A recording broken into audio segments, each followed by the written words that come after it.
I am, if you don't know already, Yemisi Millage, Assistant Director for the Center for Undergraduate Research. And do pardon me if I'm stepping back and forth because I have a tendency not to stand behind podiums. So pardon me as I keep that in mind. I'm delighted to see Dr.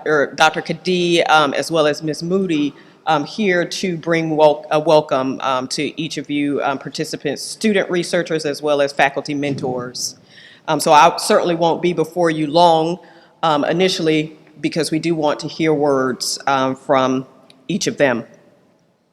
As well as from our speaker, and I will give a brief introduction of our speaker, and he will certainly have the floor.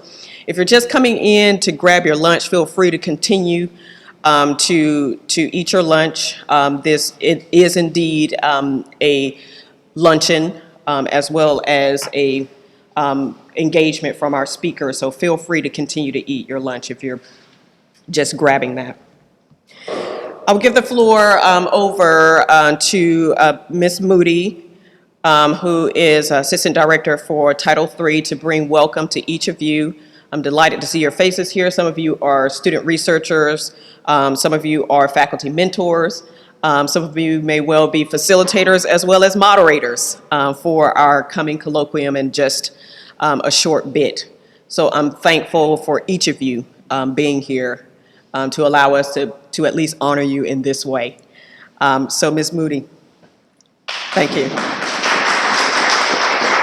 And following Ms. Moody, we will have words from our provost, Dr. Kadee.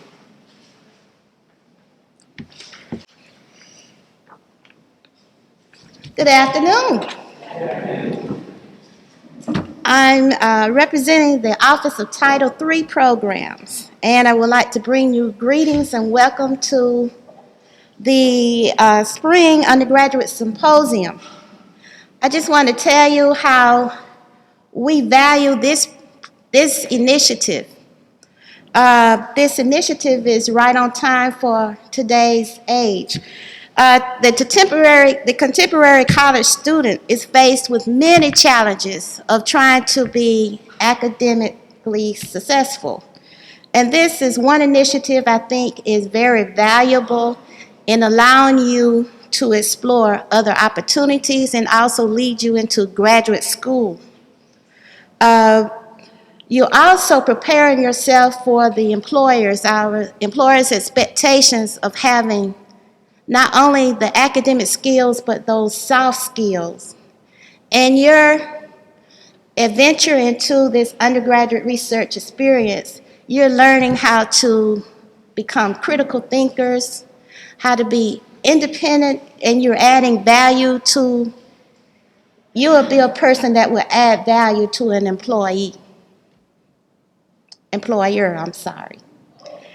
And so for those reasons, I think that you are an example of what Albany State wants to portray out in our workforce and going forward. The person that is going to bring something to the table and also that is going to help solve problems.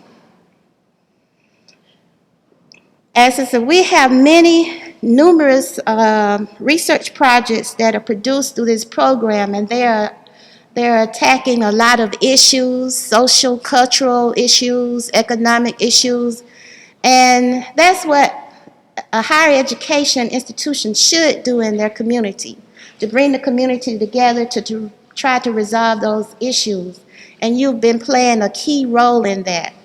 And I just want to welcome you to all of you faculty members to look at those opportunities and see how we can go further with building the capacity of partnering with communities and so forth in those areas. Because I see in some of your research, you're addressing educational issues even on campus of our college students and health issues as well. I'm sorry, I'm not talking loud enough.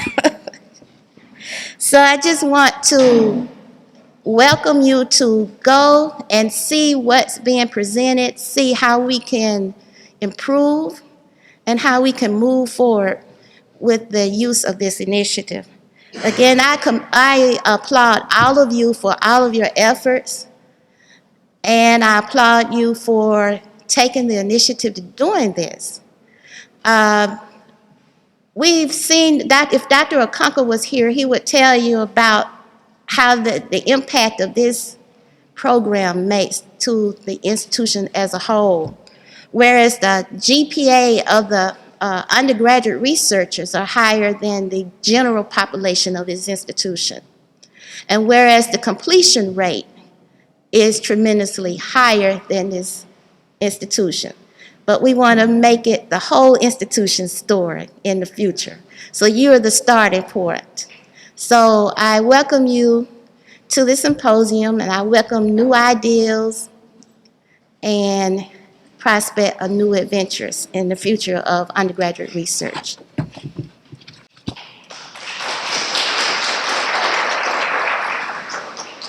And Dr. Kadee, our provost.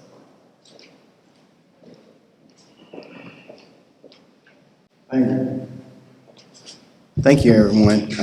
On behalf of the President Art Dunning and the cabinet here at Albany State University, the greatest place on earth, I'd like to, first welcome you all to the Center for Undergraduate Research Spring 2017 colloquium. Also want to thank everyone, all of the parties that have been involved in this success of this program, specifically the mentors, students, staff, the judges, Dr. Okonkwo and his wonderful group for putting together this great program. I know, and I don't want to spend too much time, preaching to the choir, but I know everyone here kind of understands the importance of research, and mostly understanding that it's mostly about investigation, discovery, and then on to advancement. I'm going to digress a little bit and tell you a quick story about my own personal experience. Back in I was a young undergraduate student, and I really had no experience with really research.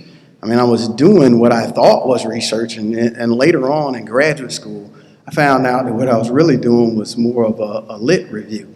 And I know this makes sense now to some of you who've kind of experienced this, because you probably attuned to words like the scientific method, methodology, findings, and conclusions, and you really understand the language of investigation. And that's so very important to no matter what you're going to do in life.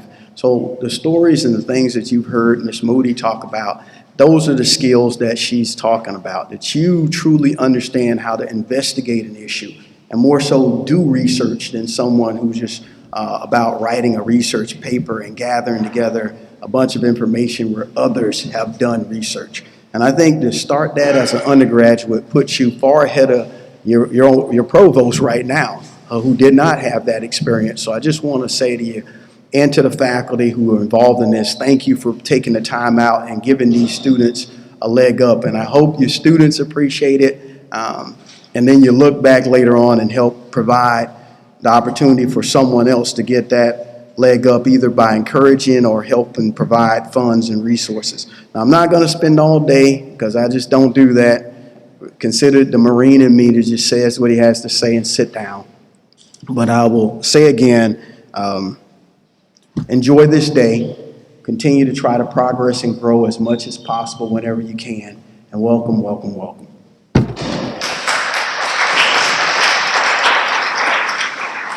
Again, I want to thank you for coming to bring those words to this group. It's greatly appreciated, and your support is highly appreciated. I do want to take just a couple of minutes to bring some acknowledgement to our faculty judging committee. Some of you are here at this moment, as well as our faculty session facilitators.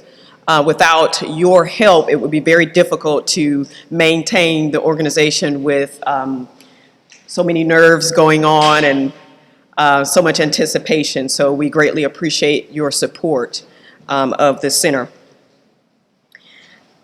I will just bring introduction of our speaker and give the floor to him, because he has a lot of interesting information to bring to us today. Our keynote speaker today is Dr. John E. Williams.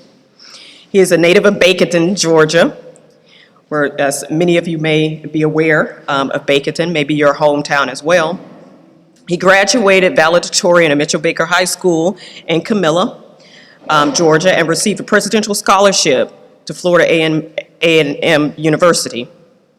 Upon graduating with the highest honors, he received a host of graduate fellowships, completing his master's in history at FAMU, and ultimately his master's in geography and PhD in history at Georgia State University. In 2015, he received GSU's International Education Fellowship and studied abroad at Hong Kong Baptist University in the Transitional Urban Features Research Program in Urban Geography.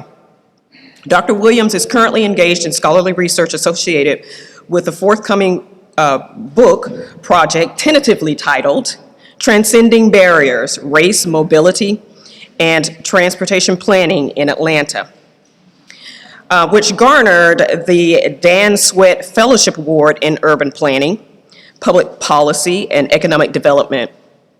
Dr. Williams is an assistant professor of history and geography at our very own Albany State University and serves as an advisor to the History and Political Science Club. He's a member of the American Association of Geographers, Urban History Association, Organization of American Historians, and the Association of the Study of African American Life and History.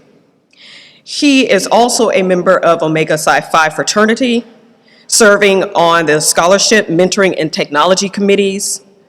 Additionally, he is a charter member of the Southwest Georgia chapter of FAMU, National Alumni Association, serving on the executive board as the Scholarship and Recruitment Chair. Many accomplishments, and so young. I present to you Dr. John E. Williams.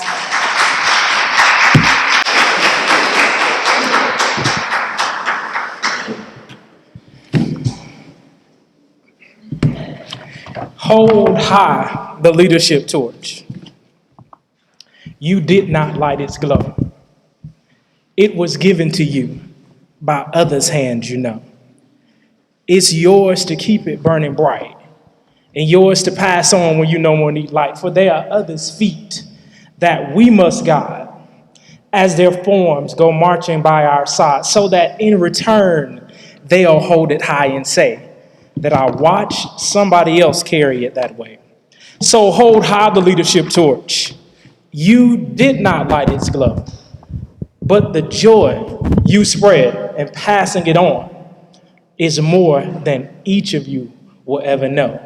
Greetings again.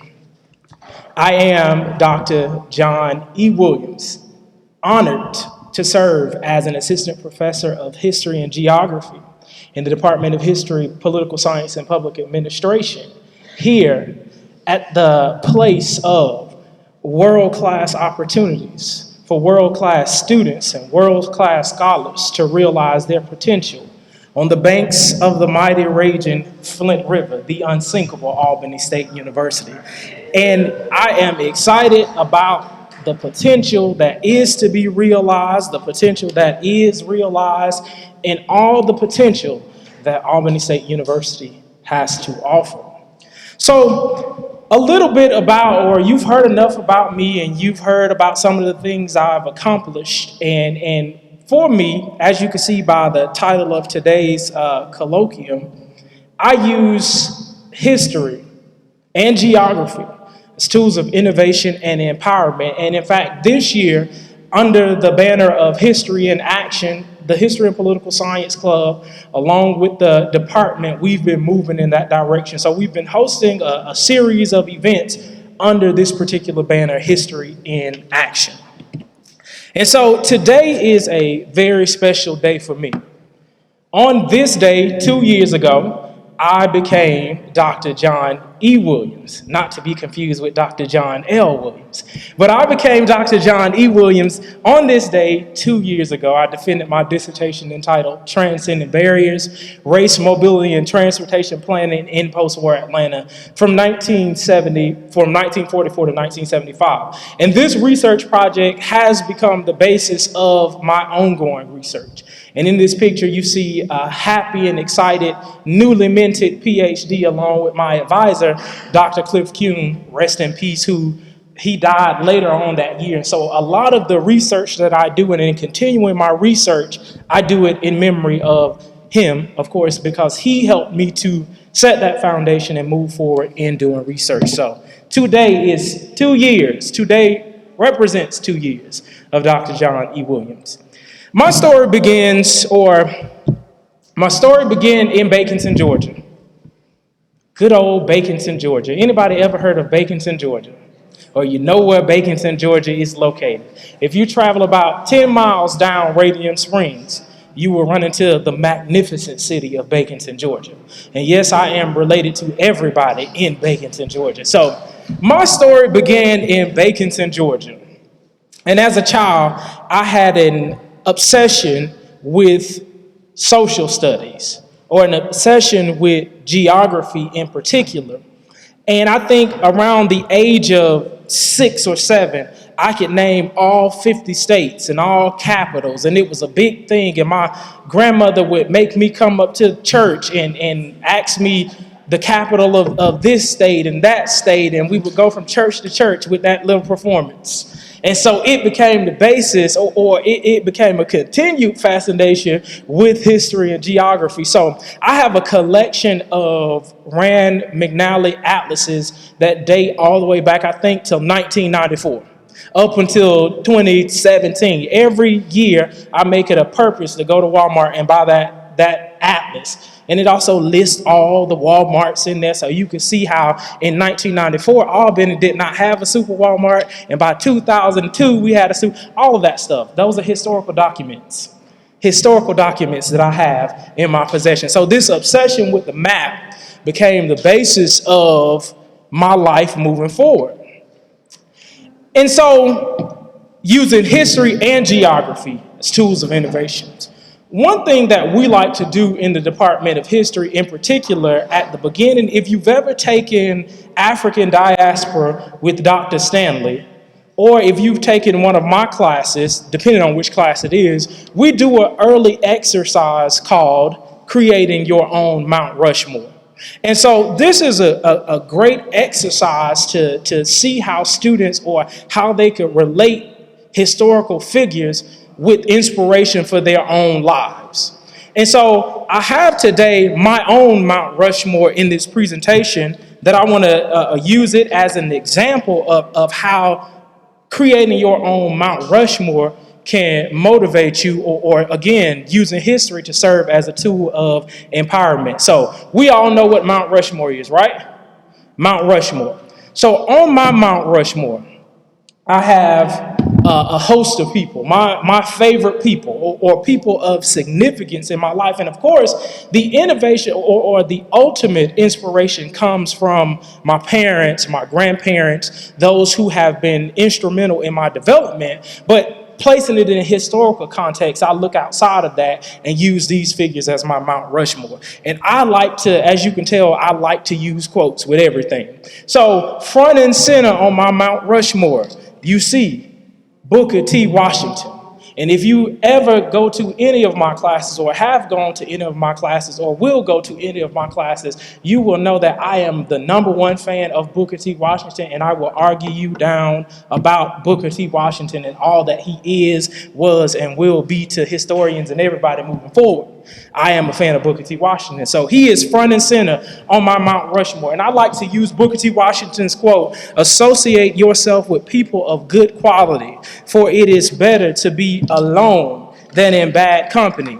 I go from Booker T. Washington to one of my idols, Dr. Carter G. Woodson, of course, as the premier historian, father of Black history. Carter G. Woodson said, "Those who have no records of what their forebears have accomplished lose the inspiration when it comes to teaching, from the teaching of the biography and history." So Carter G. Woodson, of course, is my motivation in being a historian and in teaching history. Dr. Benjamin Elijah Mays, "It must be born in the mind that the tragedy of life does not lie in not reaching your goal. The tragedy of life lies in having no goal to reach." So Booker T. or Benjamin E. Mays gives me that inspiration. Benjamin E. Mays was also a great mentor and a college president. And those are some of the aspirations that I have in my life trajectory. Then, of course, I have good old Jimmy Carter. Jimmy Carter is on my Mount Rushmore because I see myself in Jimmy Carter. Jimmy Carter is from deep in the heart of Southwest Georgia, a place just like mine called Plains, Georgia. The Southwest Georgia is the only region of Georgia that has produced a president, because there is only one president that has come from the state of Georgia. So Jimmy Carter falls among my Hall of Fame. And Jimmy Carter said, as he was inaugurated as the governor of Georgia in 1970, he said at the end of a long campaign, "I believe I know our people as well as anyone. Based on this knowledge of Georgians, North and South, rural and urban, liberal and conservative, I say to you quite frankly that the time for racial discrimination is over in the state of Georgia." And so Jimmy Carter represents that Georgia energy or that Georgia inspiration. And of course, he left Southwest Georgia to become the president of the United States. Then there's, if there was someone who could craft the words to my story, of course, it would be Dr. Maya Angelou. My favorite poem of Maya Angelou says, "Sheer amazement awaits. Amazement luxuriant in promise, abundant in wonder. Our beautiful children arrive at this universal stadium, and they have bathed in the waters of the world and carry with them the soft silks of the Danube, the Rhine, the Amazon, the Nile, the Yangtze, and the Mississippi in the palms of their right hand." And if there was someone who could sing the song to my life, of course, it would be my favorite, Jill Scott. And her song, "Living My Life Like It's Golden," if I had to pick a theme song, that would be the song that I would come from behind the curtain to. So doing an exercise like creating your own Mount Rushmore is an exercise that allows you to use history as a tool of empowerment. It's a great basis for truly understanding or beginning to understand your role and your purpose when it comes to research. So back to this topic, transcending barriers. Transcending barriers of race, mobility, and transportation planning in Atlanta. This became the basis of my research. And so for me, with this particular, or it became the basis of my research agenda, and is still the basis of my research agenda. When deciding on a PhD program, I knew that, I always knew that I wanted to get a PhD. Always knew that I wanted to get a PhD. In undergrad, I majored in agricultural economics and business.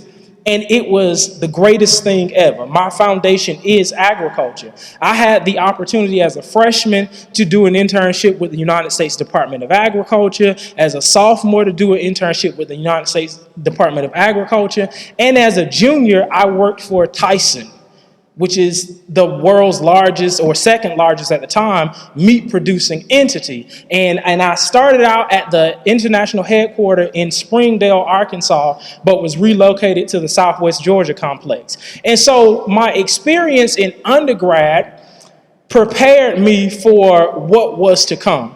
Once I began to make up my mind and decide that I knew I wanted a PhD, I just had to figure out what I wanted to get it in. So I went back to that had inspired me from the beginning.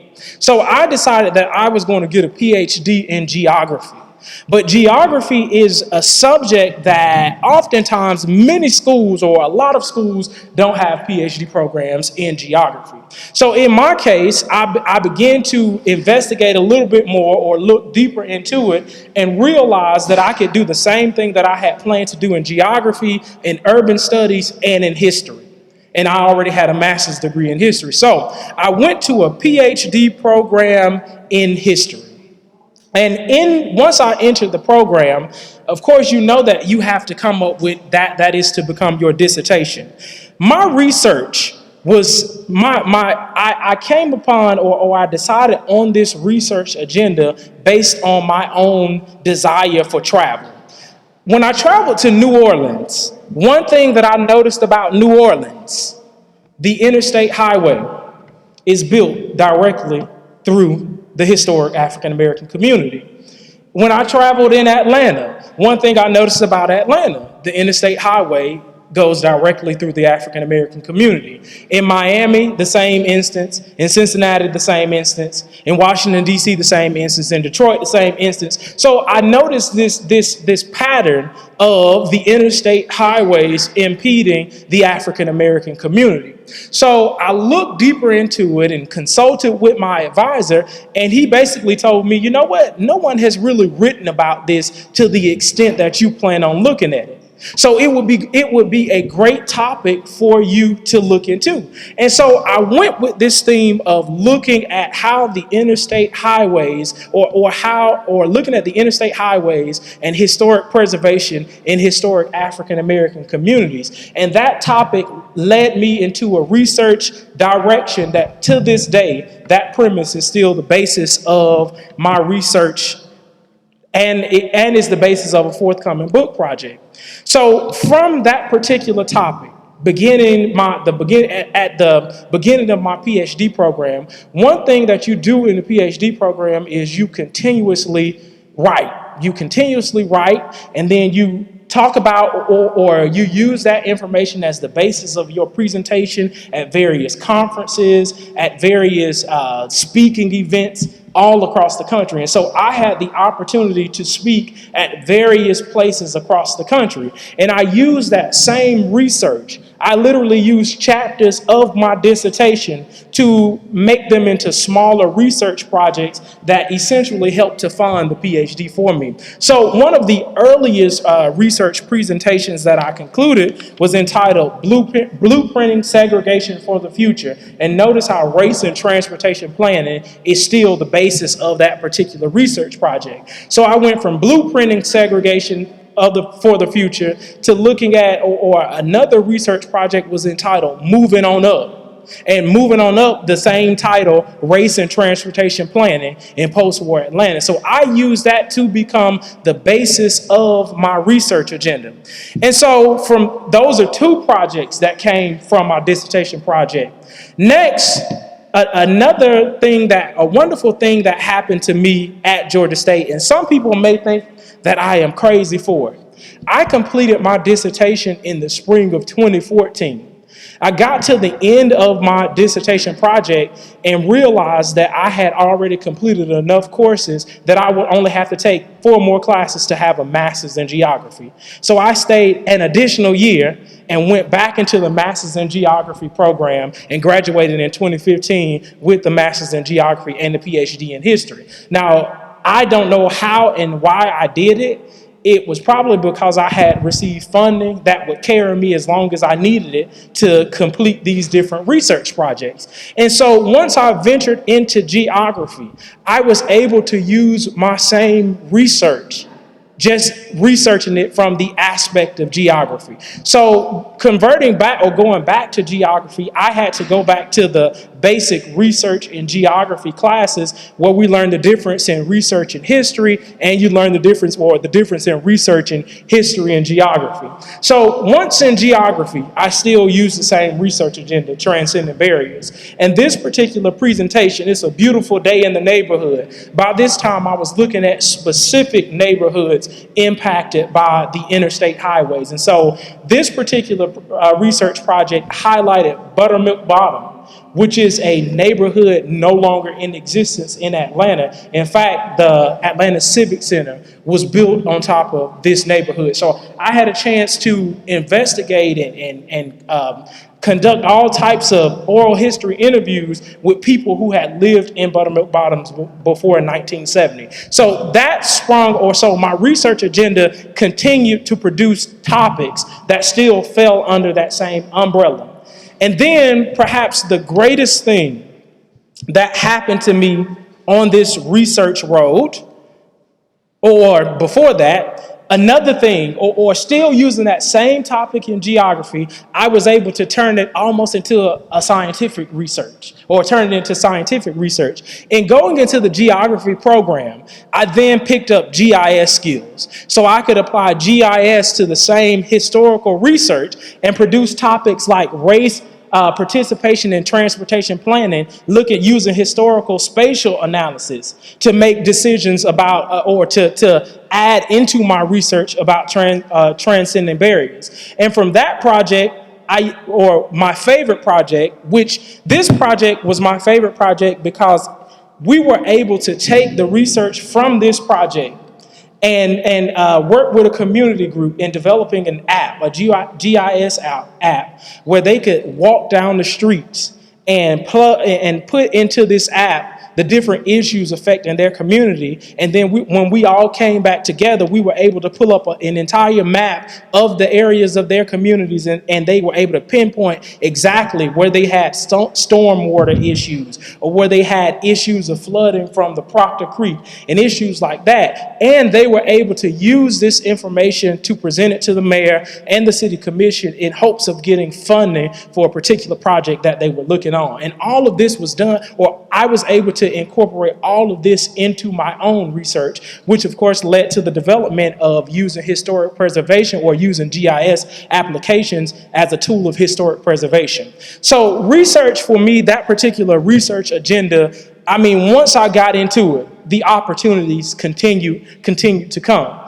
And the greatest of those opportunities came in the form of studying abroad in Hong Kong. So these are just some images from the summer that I spent living in Hong Kong as an exchange student at the Hong Kong Baptist University. And that picture that you saw earlier in the opening slide, it was actually one of the pictures that I had the opportunity to take while exploring Hong Kong. So my topic, which talked about transcending barriers and urban issues in Atlanta, was also my topic that I used in Hong Kong. Except in Hong Kong, we made comparisons between the urban issues in Atlanta and the urban issues in Hong Kong. So it worked out perfectly, and still using that same research agenda, I was able to produce a paper, able to produce research that I was able to present at a national conference, still basing it in transcending barriers, or still basing it on transcending barriers. So research, or this idea of research, understanding research and engaging in research, is a serious thing. It is very serious, and once you get sophisticated in research, you really begin to realize the opportunities that come with research. And for me, one of the greatest experiences at this time is that I'm able to apply all of this research knowledge into my classroom. All of this research knowledge in my classroom. And the place where I get to apply it the most is in my class entitled La Historia de Latin America. So in Latin American history, just using some of my own my research, transcending barriers, has now taken on a more internationalized effect. And so in looking at, or in teaching Latin America, I'm able to apply what I gained from my research to Latin American cities. So in particular, in the history of Latin America, we have the opportunity to explore cities such as La Ciudad de Mexico, or Tegucigalpa, Honduras, or Bogota, Colombia, and I get a chance to speak Spanish to my students who hate it every single day. But this, or all of this that is gained from my research, translates into the excitement that comes out in the classroom. So I feel as though the research that I'm continuously doing under the banner of transcending barriers, that research then motivates my students to become student researchers also. And so in my previous Latin American history class, one of the projects was that students would select a Latin American city and then do their own research on it. In some cities, such as Guatemala City, Havana, Cuba, these are some of the more popular cities. Rio de Janeiro, along with Sao Paulo, students tend to flock towards those cities. So all in all, the research project Transcending Barriers is a research project that continues to guide me.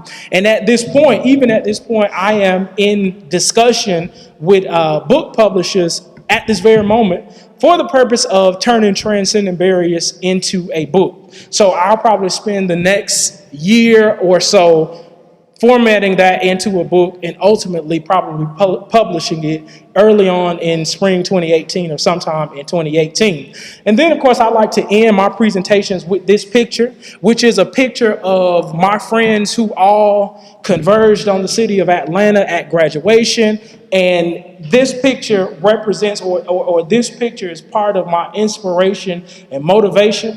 What I do in research, what I do in teaching. Of course, it reflects my city, Baconton. It reflects my alma mater, Florida A&M University. It reflects my family and friends, and it reflects Albany State University. And so I am excited and privileged, and it is indeed a pleasure to continue doing research. And so I urge each and every one of you to hold true to your research, and in the end, which is something that I always tell my students, it'll pay off.